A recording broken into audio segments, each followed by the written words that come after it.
চিতা আর চিন্তা এই দুইটি একই জিনিস। কারণ চিতাতে পুরানো হয় মৃত মানুষকে, আর চিন্তাতে পুরে জীবিত মানুষ। কারণ কেন বলছি, মানুষের সারাক্ষণই চিন্তা থাকে, আমার বাড়ি হইতো, গাড়ি হইতো, আমার ছেলে সন্তানে মেয়ে ছেলে মানে ভালো পড়াশোনা করতো, ভালো জায়গায় দাঁড়াইতো, এটা আমরা সারাক্ষণ চিন্তা করি।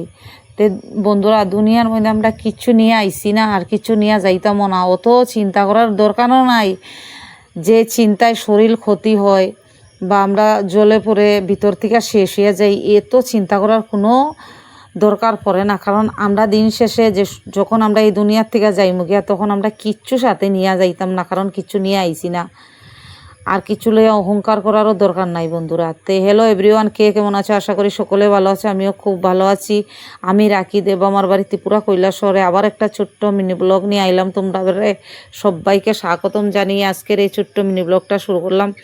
তে দেখো, সকাল সকাল উইটা ঠাকুর প্রণাম কইরা বিছনা টিছনা গুছাইয়া আই পড়লাম। আইয়া আমার তো 2টা গরু আছে, 2টা গরুরে বার কইরা নিলাম। এখন মাঠে গিয়া গরুটি দিয়াইয়া সাইরা বাসন টাসন ধুইলাম। এখন কিছু কাপড় আছে, কাপড়টিও ধুইয়া সাইরা বন্ধুরা এগুলোকে রৌদ্র দিয়া তারপরে গিয়া রান্না বাড়া করবো। এটাই আস্তা দিনের খাস। এরপরে আবার গরুর মাঠে যাইমু, গরু সরাইমু, গরুরে খাওয়ন টাওয়ন দিমু, দিয়া সেইরা আবার ঘরে আইমু। কারণ আমরা মহিলারা সারা দিনই কাজ থাকে বন্ধুরা। আমরা আস্তা দিন 24 ঘন্টা কাজ করলে আমরা কাজ শেষ হয় না। কারণ এরপরও আমরা কাজ দেখাইতে পারি না যে সারাদিন আমরা কি কাজ করি। তারপরে বন্ধুরা সবাই ভালো থাকবে, দেখা হইব তোমরা সাথে নেক্সট ভিডিওতে। ঠিক আছে বন্ধুরা, ভালো থাকবে, সবাই ভালো থাকবে, সুস্থ থাকবে।